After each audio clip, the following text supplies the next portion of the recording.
Welcome to another episode of the Cybertron City podcast, New York City's premier Transformers fan cast, where we celebrate all eras of Transformers except Kiss players. My name is Paul, aka Brooklyn Butts, over on Instagram. I am joined by my regular co-host, Danny, aka Matrix_Mez23 over on Instagram. Danny, how are you doing tonight?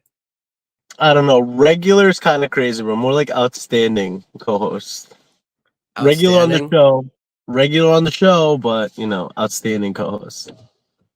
We really got to curb your ego, man. You're from Staten Island. You don't have much to brag about. That's crazy. You're from Brooklyn, bro. It smells like piss. Staten Island, pothole every 2 centimeters. Anyways, we got a back to show for you guys today where we're talking about not only a little bit of a spillover we had from last time. You guys should have heard this conversation that Danny and I had after our Paramount show. It went on for what, 45 minutes, hour, 2 hours, another lifetime. About 45 minutes. Yeah, we kept just rambling on about it. And we were like, wait, this should be an episode. It really should be. But we want to get to some news first. We had an absolute bombshell that dropped today. And I'm not sure if you've heard about the news, but John Warden got laid off at Hasbro. Yes, I did. That was crazy. So I know within the fandom, a lot of people have varying opinions upon John Warden and his time as, what was he, brand manager, design manager over at Transformers. Regardless of whatever his title was, he was the one that was basically carrying the ship after Aaron Archer left Hasbro entirely, I think. And under him, we saw Thrilling 30, the whole Prime Wars trilogy, but also the beginning of the relaunch of the Generations line with War for Cybertron. A lot of people forget that latter part. And to me, I'm not sure what your opinion is. We'll get Danny's opinion in just a second. But for mine, I just find this to be the latest in a very long line of L's that Hasbro seems to be taking ever since, especially Brian Goldner, God rest his soul, passed on. Just ever since Chris Cox took over as CEO of Hasbro, just not a lot of good decisions being made. A lot of decisions that we understand, as people that exist within the society that we do. Hasbro is a company. Hasbro, at the end of the day, does need to appease its shareholders. But it's decisions like this when you have people that are working up your company for 25 years who have been loyal, who, may have had some missteps over the years and such, but have had remained loyal, true to your fans, true to your customers. And then all of a sudden you have a major player like this just all of a sudden get laid off. What are your thoughts on that? Yeah, that kind of came out of nowhere. I just saw the post on Instagram. That's how I got my news. I was in the middle of work, and I know people have mixed feelings about his kind of input to whatever degree he had on the Transformers toy line, especially. He was really pushing for that G1 or nothing era that a lot of people had grown very tired of. And as somebody growing up and finally getting jobs and not being able to fund their love for Transformer toys and G1, he kind of appealed to me. But towards Siege and towards the end of Kingdom, I was all right, it's kind of drying up now. We got to bring something new to the table now. I have most of my collection done. I want newer guys. I want more obscure characters. I want more wild choices that wouldn't be happening, And I don't know how I feel about it. It sucks that, like you said, you have people who kind of dedicate their lives for this company and will work for this company for years. And then it's just, just one day you're fired. So I really do feel for him. I know he was kind of coming back into the Transformer brand. What either he started to or was about to join back, but I see all the toys and kind of influence that came out of him during those first years of getting back into collecting, and I just can't help but feel sorry for him. Yeah. Everyone who's listened to this podcast by now knows that I wasn't the biggest fan of the Prime Wars trilogy. I don't think a lot of people were. Even now, they're looking back on that era of Transformers and they realize that there was a lot of mistakes that were made. Just at the time, yes, they were trying to keep costs down, but it got to a point where costs were being kept down so much that the quality of the product was being compromised. If you look at those Combiner Wars toys, for example, yes, the whole gimmick was supposed to be centered around combining, but compare let's say Combiner Wars drag strip with Legacy drag strip. With Combiner Wars drag strip, you have such an or any of the Combiner toys really, but I'm just picking on drag strip because it's the first one that comes to mind. But with drag strip, for example, you have something who is chunky and may not be the most articulated compared to a lot of the legacy toys, but stays true to like the more G1 aspect of combining, where the actual toy itself can fully become either a foot or an elbow or an arm or whatever. And I do give them credit for actually incorporating like an elbow joint properly into those combiner limbs and such for the time. So for the time, it was cool. But at the same time, it's like, even by 2015, 2016 standards, we had seen deluxe class figures go up from like $10 back in the day in like 2007, 2012, around there, going up to 15. And then as inflation happened, once Siege came around, they were $20. But by the time he left the brand, when they restructured everything, when Siege relaunched the whole Generations line, you definitely got to a point where I think John Warden and his team learned from the decisions they made earlier on. They realized that a significant portion of the fans that remain engaged with buying these toys regularly are the long time hardcore passion fans that will always show up no matter what they put out, versus an older kid who's outgrown stuff like your absolute favorite, the One Step Changers Mega One Step Bumblebee, may not necessarily be super thrilled about any one particular version of the character or another. They just want Bumblebee, or they just want Optimus Prime, or they just want Megatron. And as long as it transforms and it's a little bit more substantial, that's what matters to these people. Yeah, like you said, like I didn't even think about that like time in like the early 2010s where I would kind of just gather up like the few dollar bills I had lying around my room, and I would go over and just buy like a $12 deluxe figure. Now it's like 24, I believe, without tax.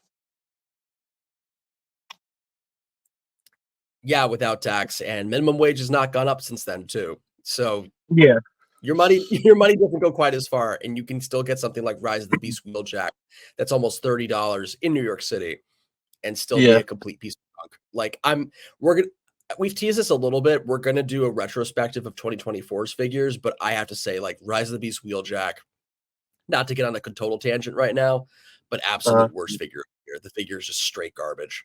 You think so? Yeah, I really don't like it. I think, yeah, I can confidently say that my worst figure this year would 100% be Rise of the Beast Wheeljack, the Studio Series version, the main line. Spoiler alert. Yeah, absolutely. Want to get a little bit into the news that came out from New York Comic Con as well. It wasn't really a big surprise for anyone that was paying attention to all those leaks, but we do have our first Studio Series 2025 wave that came out. So, like the rumors have been suggesting, it looks like Core Class, at least for now, kind of seems to be on its way out, or at least it's not going to be a mainline staple anymore. But the reveals were for Deluxe Class, we have Studio Series Rise of the Beasts Double Punch, which is the red and like dark gunmetal gray version of Scorponok. We have Dark of the Moon Hatchet, which, after, at this point, how long has it been since Crowbar Crankcase came out? 6 years? 7 years? 6 years at this point.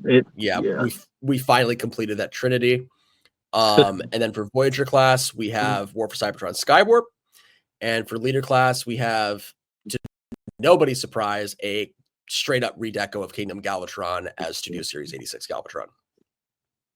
I'm so glad I didn't go to Comic Con this year. Just for Transformers or other reasons too?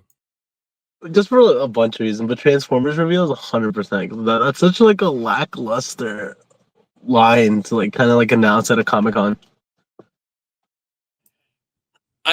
Wasn't there more to this wave too? Like, wasn't there supposed to be, I think, a package refresh of Rise of the Beast Optimus Prime? Or there's a couple of package refreshes that might be on the way, or do I have that mistaken? No, yeah, there's a couple package refreshes. And yeah, the Rise of the Beast Prime is definitely one of them. Which, cool for everybody who missed out on him. I managed to get like 4 of them.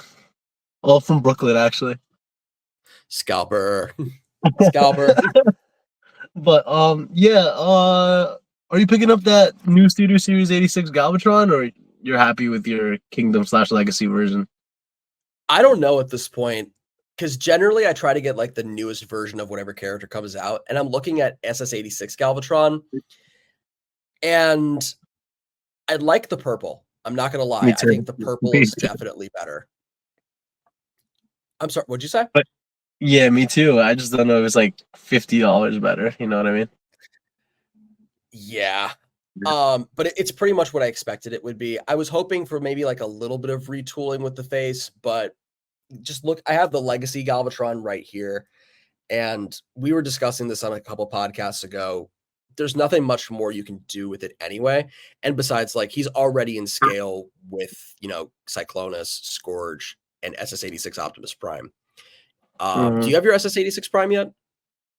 No, I don't. I have a hunch that I'm gonna be getting him soon, though. I went out on a hunt today before work, and I was like, he's probably gonna be here because there's a Target around here on Staten Island that carries Mhm. commander classes once in a blue moon. But my main reason that I was gonna get it like this quickly this month was gonna be for TFCon, but with the with the announcement that Peter Cullen is not going to be at Comic Con, I mean at TFCon this November, I kind of just gave up on getting it because I was going to have him sign the Yeah. box.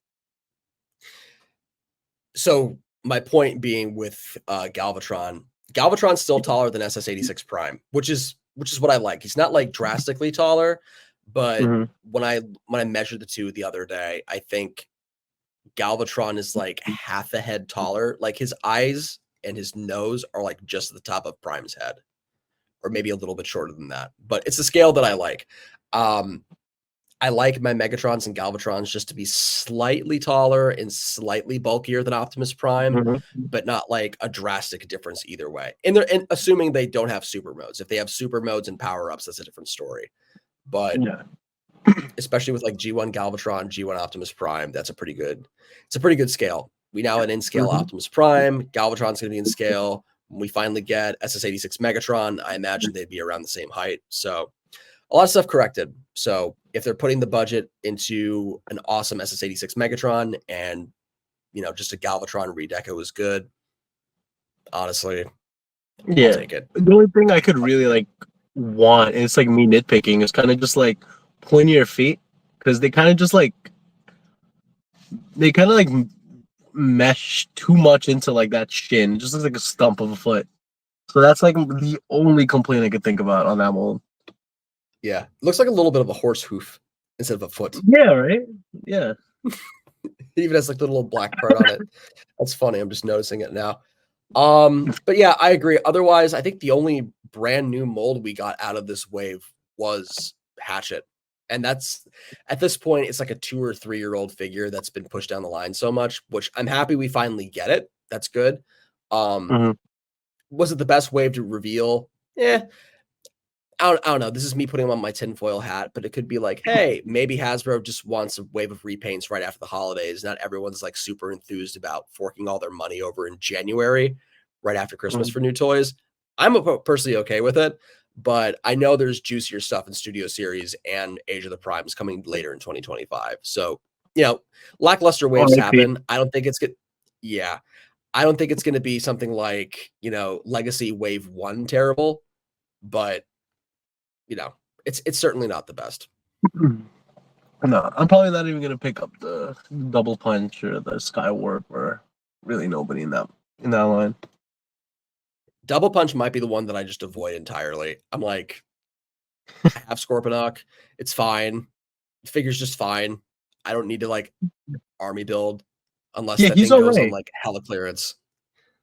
Bro, 100%. That's gonna shelf for him. But I thought Yeah. double punch was rumored to be the blue repaint. I thought Sandstorm was gonna be the red one. There's a blue one. I thought there was the purple one was Scorponok. I know the Yeah. red or orange or whatever was going to be Double Punch. Isn't there a green one? Isn't that the other color? Like Sand Spear or Yeah, Sand whatever that name Spear. would be? But the blue one I thought was double punch. I don't know, man. I might be bugging out. All these scorpions, I'm not gonna get half of them. So whatever. And No. Hatchet, I sold my dreads like 3 years ago. I was like, I hate these things. Hatchet ironically looks like the good Dread because Crowbar and Crankcase are just straight up trash. It's like, let's take the last, it's because they're made from the Last Night Berserker mold, and that figure Yep. is just atrocious. But it's like, how can we make this worse? We'll make the dreads even longer and impossible to hide in the rope in the vehicle mode. Just awful. They actually might be the worst Studio Series figure ever. It's like just stuffed it in there. Just fuck it. Even Whatever. even worse than the RC Sisters pack. Even worse than that. That they had to reshuffle into that 15th anniversary Revenge of the Fallen figure, or the Revenge of the Fallen figure PGF set. So Yeah, there's that. I usually don't do third party stuff, but speaking of TFCon, I was looking at that exclusive. It's the third party Energon Optimus Prime redeco as Grand Scourge. I'm not going because I have a concert that day, but if I was going, I definitely would have shelled out money for that because that thing looks awesome. Bro, I could literally pick it up for you. What do you mean? Really? Yeah. You're right here.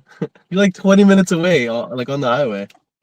Let me know how much it goes. Just text me, and yeah, it's out. It's like unreasonable. It's like $270 for the exclusive or the regular one. For the exclusive, I'll think about it because I have other stuff I have to attend to. Yeah, it's a lot. I have other expenses that are not Transformers related to attend to, like putting down money for a down payment on a house. But yeah, like that's another. Yeah, we all got grown up stuff, guys. We got grown up stuff. Yeah, I know. But yeah, exactly. I did see that today in the morning, but I mean, I don't think I'm gonna pick it up. I went to that BotCon last year, and they had that Transmetal Cheetor and Roseanne exclusive. Everybody went crazy for it. I was like, I don't see the appeal. Who's Roseanne? Rosanna's like the pink cassette. Pink cassette? Am I missing something? Oh, I'm probably missing something because I just know that that's her name. She's like she's the Eject Rewind repaint and they name her Rosanna. Oh, geez, you're even more obscure than I do. When I hear Roseanne, I think of the 90s sitcom with John Goodman, which makes me think of like Age of Extinction Hound. Being that we're on Transformers podcast. We're fake fans, clearly, if we don't know who Roseanne is. But did you have any pickups for this week? I did have one pickup, or technically it was 5 in a set, but it's a vintage pickup actually. Oh, okay. It was from my introductory series to Transformers RID 2001. I got off eBay a nearly complete Transformers Robots in Disguise 2001 Ruination set. Oh shit. Yeah, I got it for like $60. Almost complete. One of the weapons was broken, but not in a way that's like catastrophically terrible. But the weapons that actually matter, that look good on a shelf, are intact. And then like all the combiner pieces are there. The robot modes look fine. It's just, I wish the seller was a little bit more transparent on eBay, but sometimes you just kind of do that. But overall, it's not that bad. It's my second Ruination set. The original one that I had, or not the original one, but the very first Ruination I got was actually from Transformers Universe back in the day. And this is the desert camo version of him. So I finally got one that's not cartoon accurate, because the cartoon accurate one was the one released in Japan, but it's the original toy version that was released in the US. So in a way, it was a bit of a homecoming for me, because when I was a little kid, I had Mega Octane, and my parents, for whatever reason, wouldn't give me the rest of the by me, or I wasn't allowed to buy the other Commandos for whatever reason, because money was tight. So what I would do instead is I would take like all the different combiner bits and plug them into Mega Octane himself and pretend that was Ruination. So seeing this come around full circle as an adult that can actually afford to spend big money on this stuff, I'm like, it's a little moment. We all have it as Transformers fans, that as nice as buying like modern articulated figures are, if you rebuy a figure you had from childhood, like there's a certain like click that happens with your past self, and you kind of like relive that magic moment. So it was fun. And yeah, another story. Book on some of those. Yeah. Another story, when I took out my RID figures, I actually had to do surgery on one of my RID 2001 figures because the head on Grimlock snapped off. Cold just snapped off. How'd you fix it? And You super glued it, or? yeah, what basically happened is, and for context, for those of you the guys that don't know, this is the steam shovel backhoe version of Grimlock. So this is not the dinosaur. This is the member of the build team. What happened is his whole chest unit has like 1,001 different pin joints, and it's almost impossible to get everything fixed. So it took a bit of surgery, but after slaving away at getting this damn pin out and then like super gluing the actual joint back together, he's repaired. It's fine. Like everything's fine. The figure was saved and salvaged and such. I can't ever really sell it because it now looks kind of janky from certain angles, but the point of the story is I didn't have to go out and shell out more money on eBay. I could like actually fix it at home. And I felt like a little toy surgeon. It was great. But this is just my long tangent saying that, RID 2001, for all of its faults, for its many comedic hijinks and such, it still holds a special place to my heart. Like I really have a lot of fond memories just watching that show, getting introduced to the brand that way, having, core memories with my friends and my brothers, like coming home, playing with those toys, and just like creating fun childhood memories around that whole show. And just the general time of like growing up in like barely pre 9/11 United States. Just, I don't know. It's like it's the feeling we all try to capture as collectors. Like we're always chasing that feeling, going back to childhood and getting that safe place. So that's my little talk on that. What about Do you you? have Did you any get any more? pickups this week?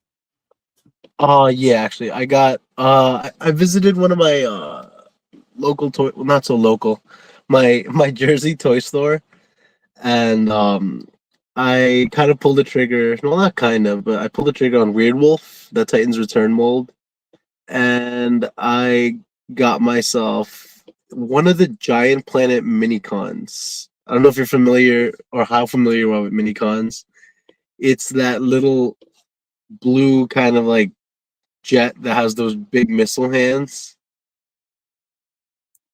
Blue jet with missile hands.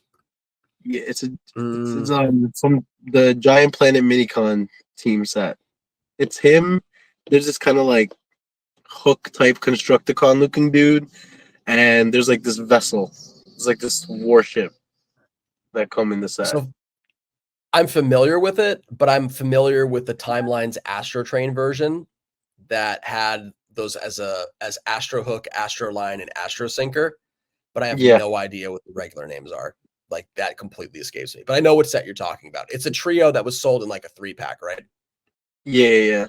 So I got him just because he was looking at me, and I was like, now he was really the reason why I went. Because I was like, maybe he has more mini cons he hasn't posted about, but no, that was the only one.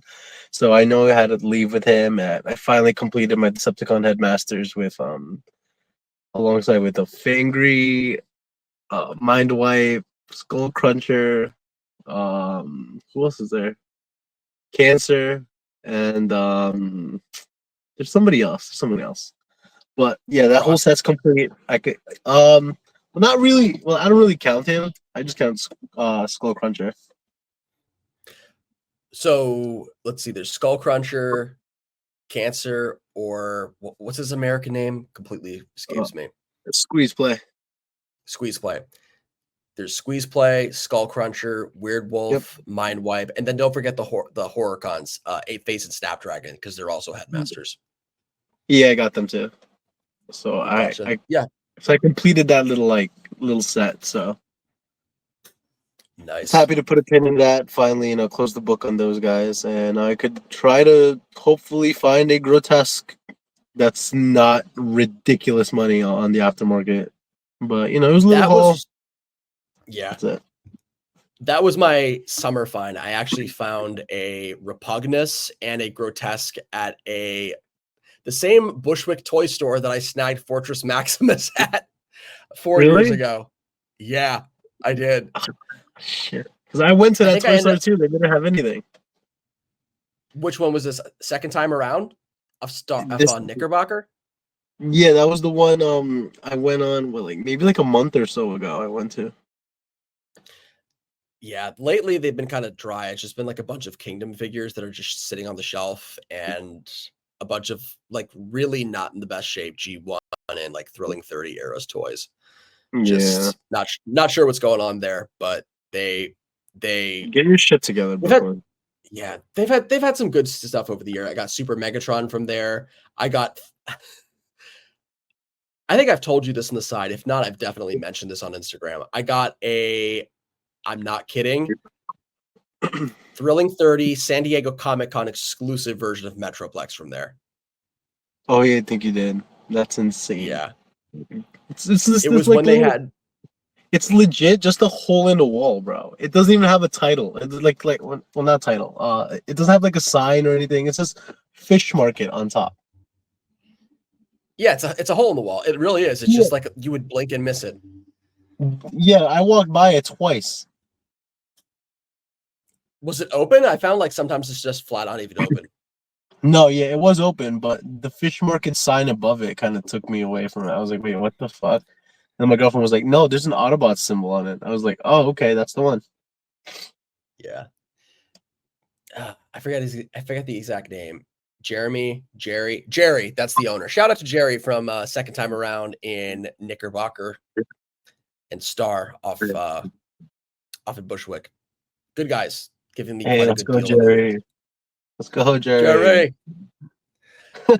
Do we want to go on to today's topic, or did you have any other news or such you want to highlight? Uh, Because I don't think there were any bad collab. No. Speaking of collaborative figures, we oh did shit. miss a collaborative figure. Oh The yeah, we Star did. Wars Mandalorian one. We Yeah. almost missed it. Oh, we missed the Naruto one, did we? Did we speak about it on the podcast? Maybe we did Well, last time. regardless, I mean, I'm probably not gonna pick up the Star Wars one. Like, I have some hand-me-downs from like an art teacher in high school who gave me some. I had the Chewie and Han Solo Millennium Falcon set, and I had the Darth Vader Death Star and the Darth Vader. Damn, I'm gonna like lose a bunch of people, but you know that ship that has like the wings on the side, The small ship or the big one? the small one. It's like grayish blue. TIE fighter. Yes, that is ever. Oh my god, people are gonna come at me. You are already on thin ice. Like people are just gonna at you. Again, his Instagram handle is matrix underscore Hold on. Mez No, it's not. 23. No, it's not. It's actually not that now. I'm changing it right now. Okay. Well, I guess the introduction to this podcast is null and void. I think on Yeah, I that gotta note, it's get that probably in safe to fast. pivot over to our main topic for today before Danny like completely and utterly cancels himself.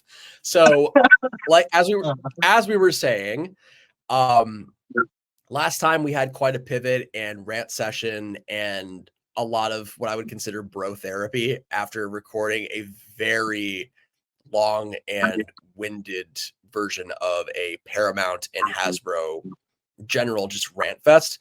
So we figured putting a positive spin on the same discussion, we're taking a look at exactly what, in our opinion, constitutes good world building in a Transformers franchise.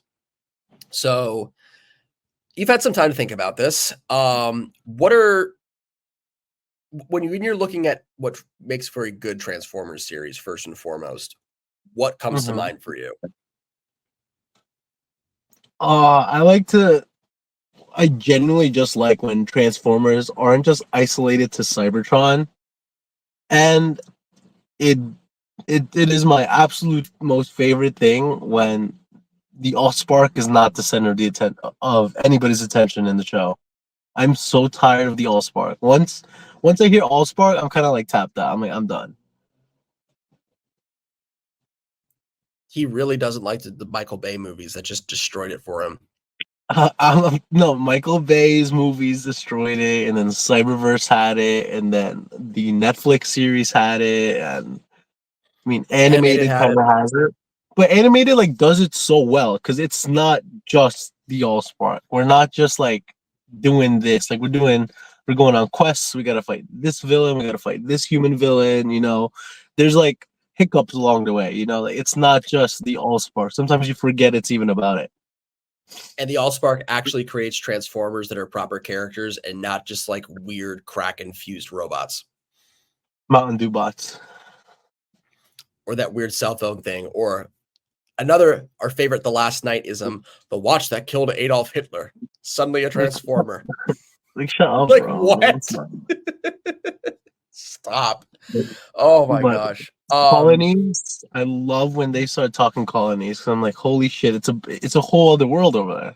Let's explore that colony, or like maybe let's not and keep it a mystery. Let's like not delve into too much of what they're about, but they're already an established colony with established characters that we know and love. You know, switching it up, and you know, Caminus introducing Windblade, Chromia, Moonracer, Velocitron with Override, and the Jungle Planet, Gigantian. Even though we barely saw any of Gigantian in Cybertron, I mean, I love it when characters are just going about their daily lives on other planets, and we kind of get to see that through that Cybertronian Autobot lens. You can tell who's a Transformers Cybertron fan, but that was probably my favorite aspect of Transformers Cybertron that stayed around like long after the whole show.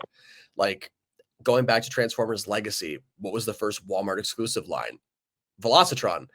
And I'm hoping that we get to revisit that concept just later on. Like I want a whole line of like obscure beast characters. Like I want to see Cybertron Scourge get a legacy treatment. I want to see characters like Snarl, and especially, you being a big Cybertron Optimus fan, I want to see Leo Breaker come back. Like I thought Leo Breaker was like a very well done character for that story anyway.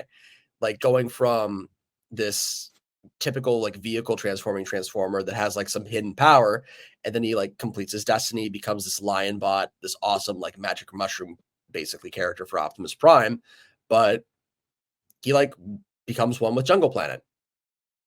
It's awesome. Yeah, yeah. And I don't think it's crazy to say that there could be a lot of like remolding to that Thundertron mold that could definitely bring Leo Breaker out. You see it in the chest with the lion head. You see it in the legs the way it transforms. I mean, just add some claws to the forearms and you're good, bro. Slap a little ponytail and you're good. Combine it with Optimus Prime, make that the next HasLab. That'd be fantastic. Bro, no more Optimus HasLabs. I'm sorry, no more. But yeah, like exploring these different cultures, I love it. I love it. My ears perk up when people say colonies. I'm all about it. Yeah, would love to see more of that too. What about you? What do you like to see in the Transformer story? What gets you excited? I just want to see characters that are fleshed out, and Hasbro or whoever's producing the show at that time to really just take a core cast, make sure the core cast is established very well, and each of the members is thoroughly fleshed out. Like every single one of the core cast, both Autobots and Decepticons, at the very least should have like a couple of standalone episodes that really just focus around them. But if you introduce other characters too, even if they're only around for like a handful of episodes, like make sure that they're proper characters and they're not just standing in the background, kind of aimless. They show up and then they disappear, which is what happened a lot in G1. If you have a character like Skids that's really just there to like sell toys and move a couple of units or whatever, you'll have a character that's there for like 2 episodes and they'll just like disappear. No introduction, no backstory, not even like a hint of what they are besides like their character profile on the back of their toy, and then they're just gone. Or characters that just show up for no reason, without any introduction to them, without any like fill in the blank or whatever, and they're there, and all of a sudden like everyone knows who they are. There's no character development at all. And we're past the point in Transformers where we realize that yes, at the end of the day, it's a franchise to sell kids toys, but you still want to have quality fiction behind it and give, whether it's kids or collectors, a reason to go out and buy the toy of the character. You want to have some connection between audience and whatever IP you're trying to push. Because otherwise you end up with like a bunch of and I say this as someone that like generally likes the first 3 Michael Bay films, you get a lot of like the generic Decepticons that all look alike or all have the same color palette or can be very interchanged with, you know, any other random generic Decepticon in multiple movies. And if you squint, you're like, well, wait a minute, we saw Barricaded before, or we saw DevCon or whoever before, but their character model was reused for Dark of the Moon or Age of Extinction or The Last Night or whatever. So having a sense of characters that just stay consistent, or not a sense of characters, but like a core cast that stays consistent. And if you have new characters that are introduced, they don't necessarily need to get like their lion's share of the spotlight, but at least flesh them out a little bit more than just a cameo appearance and then gone within a couple of episodes.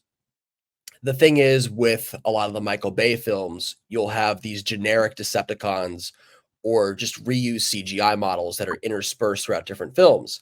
So, like, you would see Bone Crusher, or you would see Barricade, or some Decepticon protoform that's reused 34 times, or some character you're like, huh, I thought they died in the last movie that just gets magically recycled because the studio's cheap. Or for whatever reason, you'll have a new character that's introduced in, as I was saying with G1, where you have a character that just randomly shows up. There's no backstory to them. There's no explanation of how they got there. They're just there, and you're just supposed to know who they are. So if you introduce a character, make sure that even if they don't get their, you know, main character treatment in terms of a character spotlight, at least flesh them out a bit where they're just not some random background accessory. You know, I agree. Like, I mean, I know you mentioned Skids being like the main like victim of underdeveloped character writing, and it takes a lot for like weirdos like me to like love Skids. You know, why do I love Skids? I don't fucking know. It's the little blue guy. He's a blue nobody, but I love him. But I was also an idiot when I started to like him. Now, as an adult who understands storytelling and tries to like see reason behind why I like the things I like. You know, give me a reason to like, you know, like you said, like the Michael Bay characters. Give me a reason to care about Bone Crusher. Give me a reason to care about all these people. Well, if you don't care about Skids, I would recommend reading More Than Meets the Eye, because he and Nautica have a very awesome little side story. So Yeah, he eats shit. He plug, eats shit plug, at the end. yeah, little plug. More Than Meets the Eye. Thank you, Alex Milne and James Roberts. Read it; it's very good. Um, but that's the heart of any good storytelling, though. It's, you can't get too lost in, like you were saying, like, oh my god, the Allspark. We have to build up the Allspark as being, you know, this Jesus cube, because there's no other way I Yeah. can describe it except that it's the Jesus cube, to like go off, and it's like this magic thingy with hieroglyphics on it that like has bursts of electricity, can make, you know, crack robots come out of Mountain Dew and Oreo machines. It's like, if you're going to introduce a character, give it give them some sort of motivation. Like, what's their motivation? What's driving them? What are their fears? What are their insecurities? What are their flaws? What do they want? What's their relation like with the other Autobots or Decepticons or bounty hunters or whatever? Just give us a reason to care about a character. And if they're just going to be a background character or background trooper anyway, don't make them distinguishable. Because otherwise, it's like, sure, you may have a toy to sell, but if you don't give an audience or a kid or a collector or whoever a reason to care about a character, they're just going to peg more. Mhm. What about like you? the What Cybertronian else? troopers who are there right now. What's from War for Cybertron? But yeah, but that's their Yeah, whole those are thing. peg warming everywhere, bro. Not around Brooklyn though. Not a whole lot of Really? Cybertronian troopers back here. I see them a couple of times. Mhm. It's more like who is it? RID 2001 Sideburn, unfortunately. Which is, it's Oh, sad to say that as an RID 2001 fan, but like that yeah, figure's not the best. it's a really good. I don't know. I like it. I like the. Well, that's honestly probably because I'm not like the biggest 2001 fan. I kind of like, you know, like I respect the designs. I like what they did. It's not my favorite, but I really, really like Sideburn. That mold though is so nerfed. They disrespected Sideburn, Shadow Striker. I don't know what they were thinking with that, but With Sideburn, it's like, like they could have at least made it look a little bit more like a Dodge Viper. even though I know the licensing would have been a whole big kerfuffle to do, but it's like for Shadow Striker, I can get it because she was more like an alien car anyway. But for Sideburn, it's like, come on, guys. How many package refreshes have we done? Can we like do a little bit more than just a new head? But I digress. Yeah. Sticking on the topic of world building, what's something that like grinds your gears instead of just something you're looking for? Like what's a big like pet peeve of yours? Besides the Allspark, probably the whole Prime thing. The whole 13 primes, it's never consistent. Is Vector Prime a prime? Is the Alpha Trion? Is Zeta Prime Sentinel Prime? Is like who's a prime, who's not a prime? Let's stick to that. Let's just try to get everybody's heads together and just figure out this whole list of primes. Because I'm tired of seeing Alpha Trion be a prime sometimes. Sometimes he's just like an associate of the primes, and sometimes Vector Prime is supposed to be Alpha Trion, and he has his role, and the Quill, and all that. And the whole Zeta Prime just annoys the shit out of me. I saw Transformers 1 had Zeta Prime being the Matrix holder, and I believe Prima was there too. And it's like, you should have just given it to Prima. Let's stick to like what we got. Let's stick with what's been established in the lore.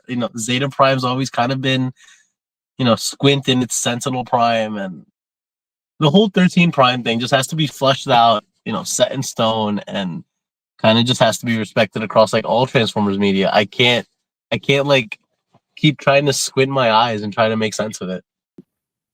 13 primes, I see what you mean. I like the idea of the primes. I really do. I like better than them just being like, oh my god, they were created by the Quintessons, and that moves a lot of like the magic of it. What I like about Transformers, it's because it's supposed to have some sort of mythology behind it, other than just they were just built. Oh wait, cut. Your mic's a bit fuzzy right now. Went a little fuzzy. Hold on. Don't worry, you're good. I got a timestamp. Better? Yep, way better. Okay. 3, Mm-hmm. 2, 1. With the 13 primes, I agree with you to a point. Like, I like the idea of there being the 13 because it feeds into like the mythology of there being a Cybertronian mythos, as opposed to them being built by the Quintessons, and that's really it. Like with me and the whole Quintesson thing, I'm okay with the Quintessons existing and like meddling in the Cybertronian affairs, but not as like their creators per se. With the 13, I agree with you in the like of it, like it's being too complicated as to who the members are. Because there's a few of them that are like always there. You have Prima, Solus, Megatronus. I like Alpha Trion as a prime, and like him not being a prime in name, but him. They explain this actually very well in the Energon universe. So, little spoiler alert for people, but in the Energon universe, Trion means great wisdom instead of just being like the prime of entropy or the prime of light or prime of darkness or whatever. So I like that aspect of it, but I agree with you on the idea of like how inconsistent it is and how much it changes from continuity to continuity. What I don't like, what I really don't like, and I'm curious your thoughts on this, is Optimus Prime being one of the original 13. I really don't like that.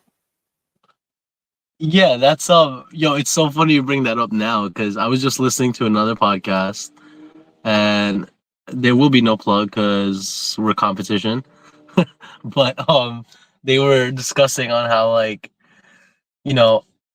Optimus should be that story of like, not that you're born into greatness, but that you can achieve greatness. You can become worthy. Like, it doesn't matter if you're in with TF1, you're a minor in the comics. You're you're a security cop, or you're working for the government, or you're a clerk, or you're a dock worker. It's not. I feel like that's a much more inspiring story than rather like, oh, Optimus is part of like the mystical 13. He doesn't know it yet, but he's destined for greatness. No, I like to see, like that Spider-Man story. Like, this hero's down in the dumps. He's kind of trying his best. He's a good guy, And then one day, he becomes worthy. He becomes the underdog, basically, in the war. He's got to earn it. Yeah, you got to earn it. That's a much more inspiring story, I feel, because then anybody can relate to that. Not everybody's thrust into greatness in life. Not everybody has rich parents and a trust fund. You shouldn't be born a prime either. You kind of got to earn it. And I love that aspect with the matrix of leadership, where you can't just go out, get it. You can't just be like, give me the matrix. I want it. I want it. You got to earn that shit. And earning the title of a prime kind of goes hand in hand with that. I love that whole aspect of becoming worthy and proving yourself. That is the best part, in addition to the lore that TF1 did. Like the idea that the Matrix just kind of appears whenever it sees a worthy successor. And if it's unworthy, it just disappears. Like, perfect. Yeah. Absolutely perfect. I do like the idea of the false primes, though. Like, you have Nova, Nominus, Zeta, and such in the comics, especially Nova. Like, I would love. I have no idea how they would adapt it to the live action films, because I think live action at this point, I would love to see a good live action Transformers film again. I'm just not totally confident with it. But if they do continue with the One-verse, which is what I'm going to call it now, if they do the One-verse, I would very much like to see Nova. Like, someone who's not just evil, but downright imperial and genocidal. Like, Nova is a bad guy. Like, a racist. Nova, more so supremacist, but yes. Not exactly a racist per se. He's not like, oh, take all the black Cybertronians and white Cybertronians and put them over there in a box. Wow, I'm going to get canceled now. Anyway, that's crazy. Get him. That's crazy. But, like, Nova's a bad motherfucker. He's like a bad motherfucker that plays around with the dark magic and gets totally overloaded. Wait, hold on, cut.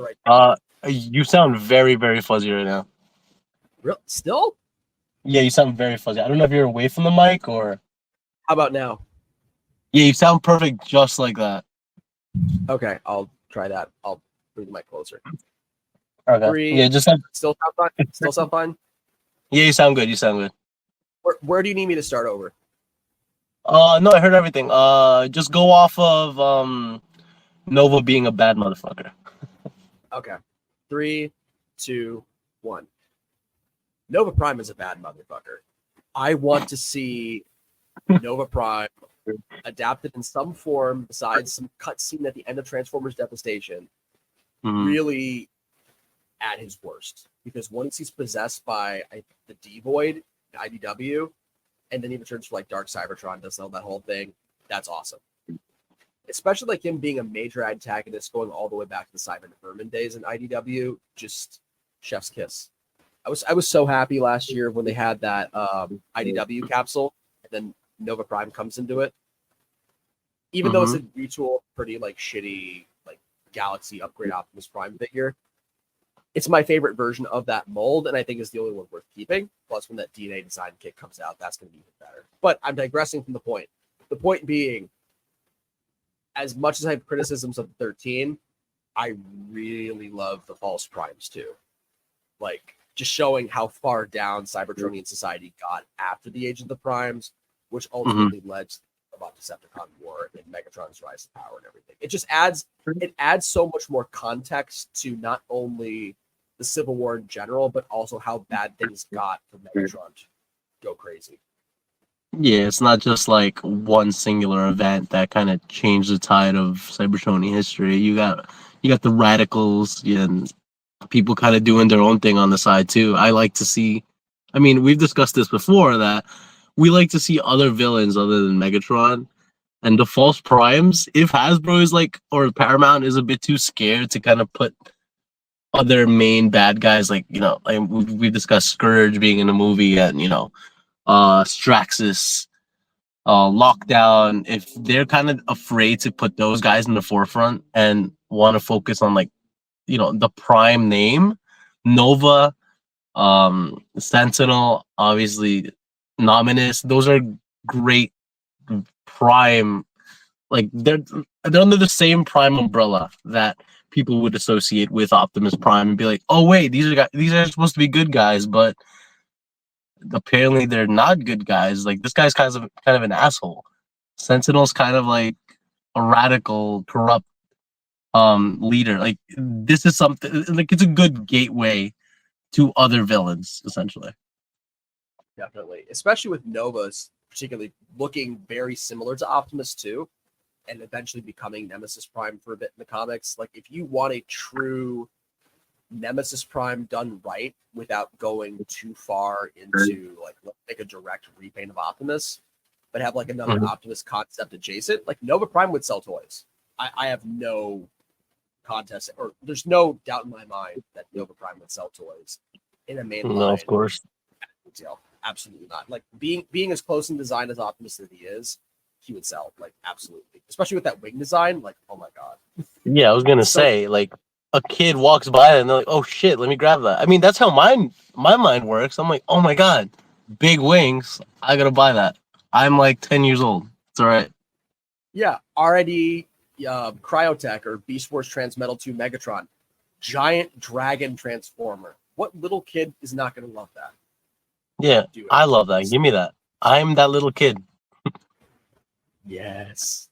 Or should I say yes? Sorry, I can't do a good David. Not very good. It's all right. I'll fix it. I'll fix it in edit. Don't worry. We'll make you look good. You're gonna give me a very deep reverb, aren't you?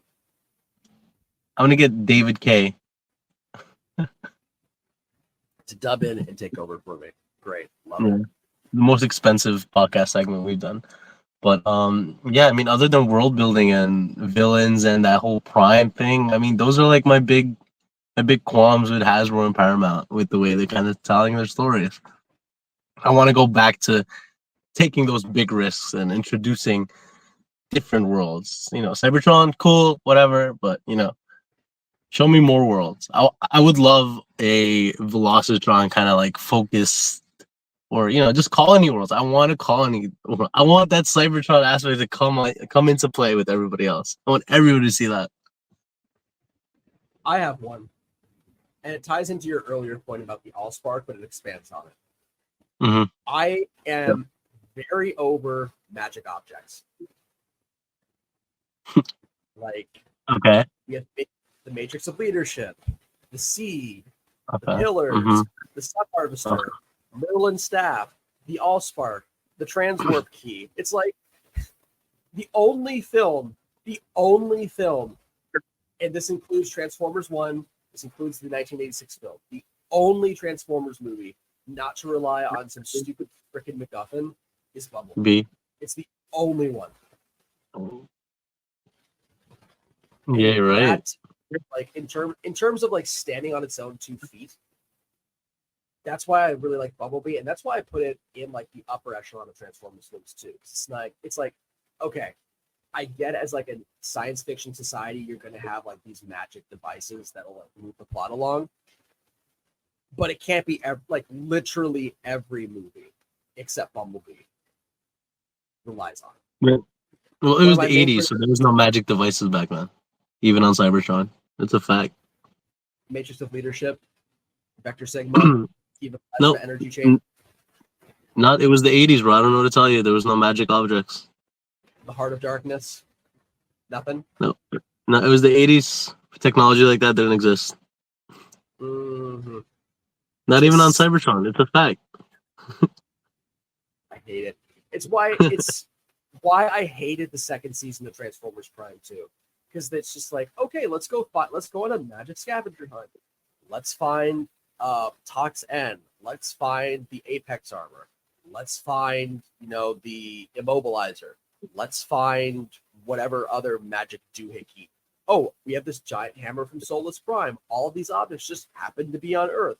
Why is that? Because Unicron is some basic like Cybertronian magnet that attracts everything here. Oh my goodness, what's going on here?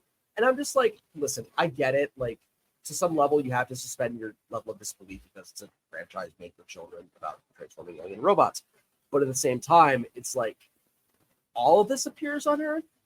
It's like, how dumb do you think we are at this point? It's like all of it needs to be moving the plot along. We can't just have a good old-fashioned, oh, crap, we're stranded, we need to get energy back to our planet, or I want to conquer this planet because I want to restore the right of Cybertron, or like go into the, like I was saying earlier, like go deeper into the character development instead of just relying on like these lazy, literal plot devices to move things along. I think even when you're like an 8-year-old or a 10-year-old, at least when I was that young, I'm like, oh, we have another magic device. Who cares?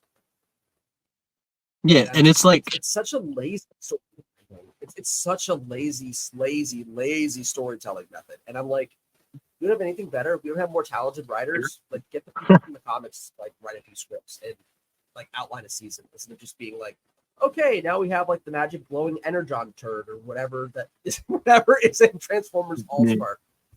It's called the Ember Stone, but I'm calling it the glowing energon turd.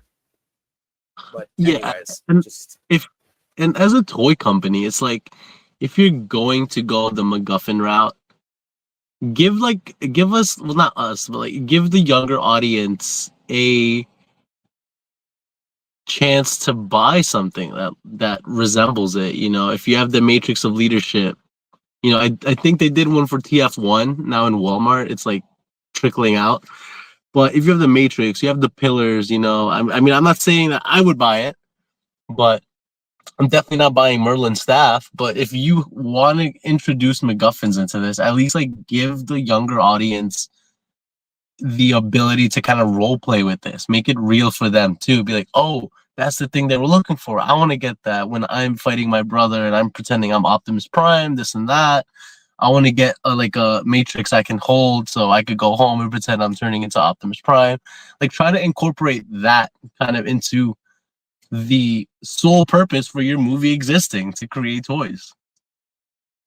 it's not even about that. It's like if you have some sort of point of interaction for younger kids. Like, for example, the Energon blades for Optimus Prime in the first 3 Transformers movies. The ones that just come out of his wrist. That's a perfect thing for like a role playing thing for a kid. If kids go outside anymore, but like go outside, run around with your friends, and have like a pretend fight. Or So you want kids running around with knives, is what you're saying? Giant plastic swords. Don't like Giant come on. metal blades. Exactly. Just like these giant glowing orange plastic blades. Cops don't have them. But it's like, yeah, just like have some sort of like playability or whatever. Like, I think an even better way of doing this is the like the transforming masks that I've been seeing on shelves. Obviously, they're not for me. Like, I'm not gonna go get that. But like, if I was a 7 or 6-year-old kid that was into the role playing stuff, do that. Or even just like the simple, like cheap $5 like Optimus Prime like face mask or whatever. They just put on your face to role play as, or pretend that you have a faceplate and go into battle or whatever. That's cool. Or I'm surprised they haven't made like a Megatron fusion cannon either. Just like a big old thing that goes on your arm and you have like a little laser that just points out and shoots stuff. Or I guess, well, Hasbro also owns Nerf too. So something Wait, like, hold on. Wait, cut. You went fuzzy like real bad right now. okay, what good? Yeah, now you're good. All right, what do you want me to restart over? Uh, just repeat the Hasbro Nerf thing. Okay. Yeah, that was good. Three, 2, 1. Hasbro earns Nerf. So one thing that I'm surprised they haven't done is have like a Megatron fusion cannon and have that launch like Nerf projectiles or like little foam discs or something. Or even, like I was saying, just have some sort of laser pointer that goes like pew pew and makes sound effects as like some sort of role-playing device or whatever. Just something that engages the kids that doesn't have to be like a Matrix of Leadership or Merlin's staff or whatever it happens to be. Just stuff that would engage the kids, because kids don't need like some overcomplicated lore explanation. Because with kids, it's just going to go over their head. All they want to see is like their favorite character come up, fight the Autobots, transform a couple of times, and give them an excuse to like go buy a toy. For longer term fans, it's like, how many of these things do we have to keep track of? Because after a while, it just turns into a magic scavenger hunt, and it feels like a lame like Dungeons and Dragons quest when you're looking for the magic object. Like, Yeah. Keep the ones that really matter, and if it's important to introduce one to the story or even introduce a new one, that's fine. But to go back to your point, as I was saying earlier with like the Allspark, if you're gonna do that, put a new spin on it. Don't have the same thing that's been introduced since TF 2007. Like that's a almost 20-year-old talking point at this point. Let's Mhm. be a little bit imaginative and a little bit more imaginative with Yeah, I'm a story. little bit more accepting of the Allspark being the main reason why Energon flows rather than the Matrix. Why is that? Only because like the Allspark, it makes more sense in the continuity. Like, this is like the kind of like core of Cybertron. Like this is Cybertron's like heart essentially. And the Matrix is just like, no, this just makes you a prime, in the most simplified of terms, basically. So it's Yeah, like if yeah, like TF1 having the Matrix be the reason for the flow of Energon kind of like dissipating was kind of like okay, like all right, whatever. Like I'll pretend that didn't happen. Like okay, like I forgive you for doing that just because it was so good.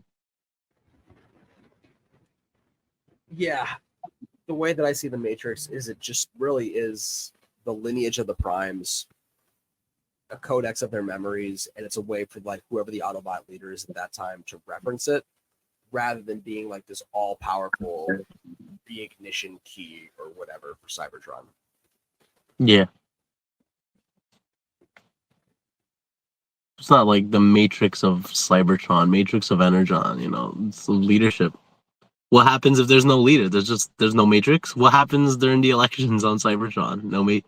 No, no Energon. Like what's going on? It turns to dust while Sentinel bends the knee to a bunch of squid aliens. And then there's a drought, and half the population dies.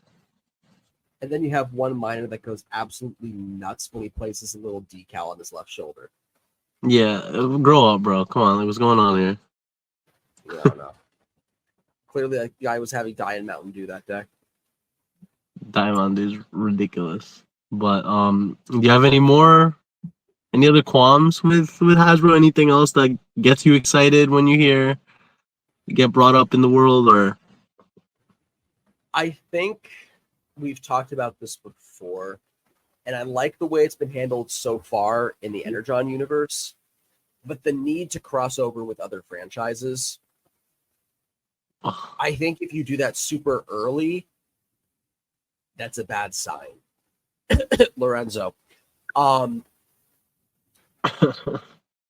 a franchise needs to stand on its own legs and get itself going and know where its bearings are before it attempts to like create a larger cinematic universe.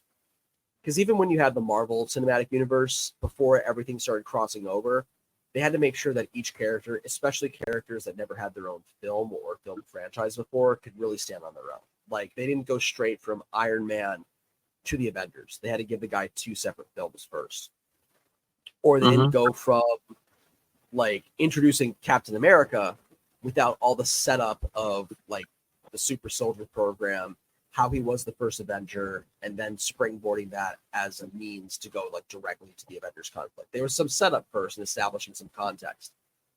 With Mm-hmm. the Energon universe, they're actually beginning from the very beginning, like introducing the Transformers as a means that GI Joe was formed, why Cobra kind of comes into existence.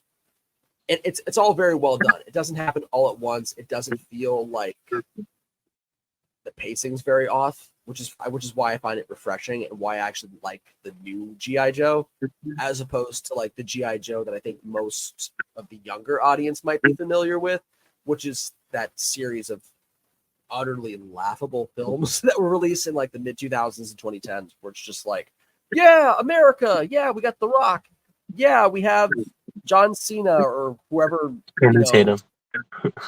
Channing Tatum. What's the difference at this point? Channing Tatum as Duke or whatever other like white dude that goes to the gym, has protein shakes, has a square jaw, or whatever his name is. It's just like, give me a reason to care about these other franchises before you take something like Transformers, which if you love the films or hate the films, they at least have a presence and they can put butts in the seat than having like GI Joe come aboard and being like, yeah, we want to introduce it because we want to have a cinematic universe with all our properties. It's like what's next? Are we going to have the like My Little Pony crossover into it?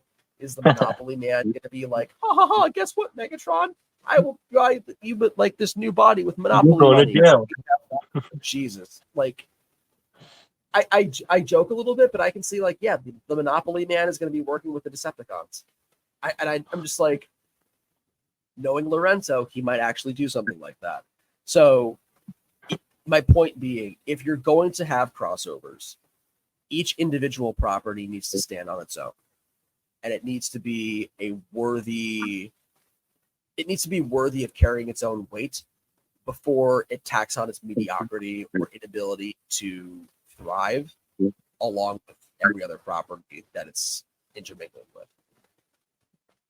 Yeah, and Transformers doesn't even do that by themselves. I mean, you didn't even do it in the G1 cartoon. You barely do it in the movies now. What I don't know what compels them to think that they could take on two franchises and be successful when they didn't even develop Cheetor or Rhinox in the last movie. Which is a shame because those were two like mainstay characters of Beast Wars. Like Yeah, they and did, the only reason why we care about them is because we're old heads who know the guys and we know what they're supposed to be like. That's why I care about them. But or we're hardcore fans that go back and actually watch those old series and we're like, yeah, Cheetor was a bit of a doofus, but he was a doofus that had lines.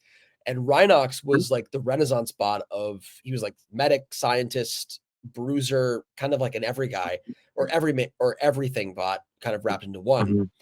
And like Rhinox has no speaking lines. Cheetor has like one. When you see them transform, it's just kind of blurred and off in the distance. Yeah, And and I'm you just can't even like, make me care for this brand. What makes you think the hardcore fans are gonna give a shit about GI Joe at this point since you've done them dirty so bad? Or the main audience, the main demographic of people who are just like casual moviegoers. Modern GI Joe fans, in my experience, fall into two buckets: the people that grew up with GI Joe when it was a relevant property, and the hardcore fans that also might be children of those '80s GI Joe fans. Mm, GI Joe fans of like my generation, they didn't get into GI Joe because it was GI Joe. They got into GI Joe because it was like the insert military franchise at the time. Like I just remember seeing like, oh, that's Snake Eyes or Storm Shadow on TV. But did I care about them being Snake Eyes or Storm Shadow? No, they were just ninjas. They were cool. And like boys like ninjas. They didn't really stand out to me as anything more than that. Or like, oh no, it's Duke, or it's again, I'm learning these characters' names for the first time because I'm actually reading the series, and the series are actually very well fleshed out and good.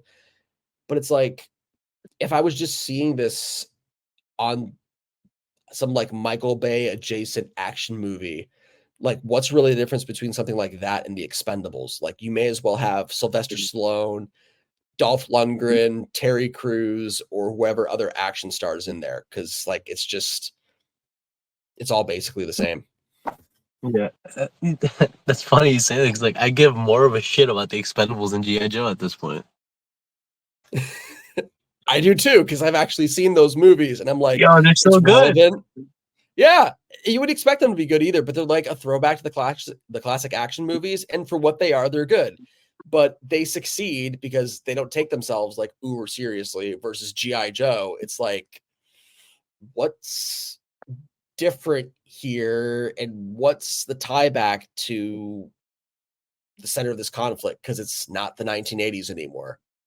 Hmm. Which is why I like the way the Energon universe does it. It frames it around the arrival of the Transformers without making their whole reason for being piggybacking off like, oh, let's find Optimus Prime, let's find Starscream. Like they're fleshed out characters with their own story that just happen to be adjacent to the Transformers, rather than being like, oh my God, Noah's brother has leukemia. Let's just slide this bookcase besides and see this giant jet, this hiss tank being like, oh, whatever. And then the magic flip around of the business card and has the big GI Joe symbol on it. Just I don't have high hopes for this crossover movie at all. And what's I don't want to say this, but I'm going to say it anyway. This next time might be it for Peter Cullen. Like he's getting up there. I don't want him to go. I don't want it to be his last time, but he's already in his early 80s. And if the next film is going to be his last, or they're at least getting to that point where that conversation has to be had, I want him to go out on a spectacular note and not have it ruined by some stupid crossover or like mediocre Transformers movie. Like I want them to actually try. I'm gonna cry as soon as this podcast is over. After we're done recording, I'm just gonna bawl my eyes out on the pillow. But yeah, your thoughts on the whole G.I. Joe crossover rant that I just... I mean, we share kind of the same opinions. Like, you're not... For fuck the G.I. Joe movie, give me an Optimus Prime movie. If dumbass Bumblebee could get one, give me an Optimus Prime movie. I'd watch that shit every day it's out. Give me one with Peter Cullen, Frank Welker, just having fun in the studio. Just animate to that, and then that's it. We're good. All my money. Take it. I don't want the G.I. Joe movie. I don't want it. I'm excited because I know that means that Peter Cullen's coming back, and as much as I don't like to think about it, you know, you are right. I don't want him to...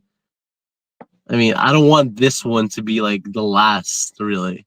I don't want this to be his last hurrah. Because it's not going to be a hurrah. It's just going to be his last. Right. I want him to go out in style. I want him to go out. It doesn't need to be like a Michael Bay slash and like action fest at the end. I do want him to have like a great, awesome fight, but I want there to be like a build up and a payoff to that. And I just want it similar to what you said. Like, I want to be an Optimus Prime character focused movie. And if that means having Chris Hemsworth come back because Peter Cullen can't deliver a full movie worth of lines and have that be like a younger Optimus Prime to fill in there, so be it. But we need to be careful with Peter because, as Danny just said, like, I'm gonna like go to therapy after this and complain to my therapist, like, why are you upset today, Paul? Because Peter Cullen's so old. But it's so funny, bro. It's a reality that we're gonna have to contend with someday. Like, it's Frank Welker and Peter Cullen are old. And I'm about to leave this. I'm gonna leave this call right now. I'm gonna leave this call right now if you keep bringing that negativity here. It's not negativity. It's just the reality of it. Like, we don't have many more. The fandom does not have a lot of bandwidth for shitty attempts to get these two in a mic in a studio. Hold on. Let me redo that. 3, 2, 1. The fandom is not going to tolerate that many more attempts of a shitty performance in a Transformers movie. Our time to get Peter Cullen and Frank Welker in front of a mic in a studio, giving it their all, and like really ending their time as these characters on a high note is coming to an end. Or it will be here sooner than I think people would know or feel comfortable with. I want them to be around forever, but I don't want either of them to have a really just really forgettable last performance. Not because of the performance themselves and their voice acting wouldn't be incredible, but because whoever's at the director's helm or Paramount Lorenzo being Paramount Lorenzo are just like, you know what would be great? The last time with Peter Cullen, let's have Optimus Prime save Pinkie Pie or whatever other freaking pony from like the evil pony lair or whatever. No, I want it to be like Blaze of Glory, go all out and be just as Gary Chalk would say, I just want it to be, that's just Prime. I want to see a concept art Megatron style Megatron go up against Optimus. I want to hear a Autobots roll out. That's what I want, and I feel like that could be its own segment, honestly. But like, it's funny because like I've even brought it up to my therapist. I'm like, yo, like Optimus Prime, this and that. Like, honestly, like it's, and there's been times where like I get like when like I want to drunk watch Transformers, and my girlfriend, my brother, right? They'll be like, yo, we'll look at you, and you'll just start crying because you're like 2, 3 margaritas in, and you're watching Transformers, and you get so emotional and so sentimental. And there's been times where they have to like console me. They're like, "No, he's still here. We're good." But it's a reality, like you said, that we're gonna have to face one day. I mean, him kind of like um canceling on TFCon in 2 weeks kind of shook me up a bit. I was like, oh shit, is he all right? Everything okay? I hope everything's fine. I hope it's nothing like health related. I hope it's just like, nah, I don't want to go. Like that's cool. But I'd be lying if I said that I didn't kind of like sit back and like think about what happened that day. I just Wikipedia'd him. He's 83. Thanks, Paul. So he's already older than Joe Biden, but he's like 1,000 times more cognizant than that guy, and he's not More running for president. inspiring. He can't anyway. He's Canadian. That's Fuck. why he's so nice. They have better healthcare. See, they have better healthcare than we do. That's why he's in such good shape. Wait, but he lives in, I think, California, I believe. So maybe he has American citizenship. Who knows? But still, Yeah. can't run anywhere. Absolutely. Yeah. I feel like that's a good place to end. Peter Cullen episode. Yeah. Yeah. I feel like that's a good place to end on a somber note. Paul just kind of made me upset. I'm gonna go eat my feelings, and hopefully I wake up on time to go to work tomorrow. BetterHelp. This episode is sponsored by BetterHelp. If you are feeling down the dumps, and the only way that's going to get you up is crying to your therapist about your favorite childhood hero having limited time left on Earth, go to BetterHelp. Schedule a session with an online therapist of your choice. Use code Cybertron City.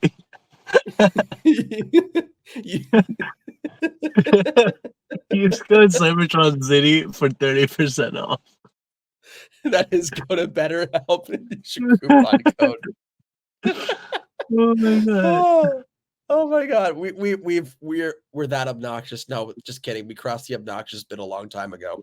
But yeah, I agree. What do you guys think? Other than bawling your eyes out, if you guys haven't like exhausted your Kleenex and tissues boxes by now, what do you think? What's the best aspect of world building for Transformers? What do you love? What do you hate? What are you tired of seeing? Let us know in the comments. And until then, drop some likes down below. Any other parting words for the people, Danny? Follow us on Instagram at Brooklyn Bots and Matrix _Mez 23. I don't know, Matrix Mez _ 23. Try both of them. It's okay. I'm gonna be getting ready for TFCon. I'm building up my cosplay suit. There will be updates on that, as much as I don't want to do it anymore. I'm so tired of it. It's gonna be my last cosplay probably event. But yeah, follow us on Instagram. Let us know what you guys think. And we'll see you next week, or you'll hear us next week. See you then, guys. Later. See you guys.